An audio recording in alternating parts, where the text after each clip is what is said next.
Hər gün yuxudan duranda, gün başlayanda sizin üçün Allahla belə münacət edin. Vacib deyil ki, hər şey ərəbcə deyəsiniz.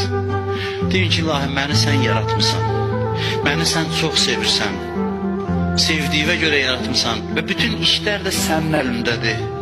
Gün başlayır sənin adından, mən çıxıram, gedirəm boynuma düşən işləri görməyə. Nə olacaqsa sənin sevgündür mənim üçün. Sevgi kimi, eşq məktubu kimi qəbul edəcəm. Hər bir bəlanı, hər bir hadisəni, hər bir neyməti. Mənə fərqi yoxdur, sən mənə neymət verirsən, ya sıxıntıya salırsan. Mənim üçün önəmli olan budur ki, mən sənin diqqətindəyəm və sən məni sevirsən. Sevgin varsa, mən hər şeyə razıyam.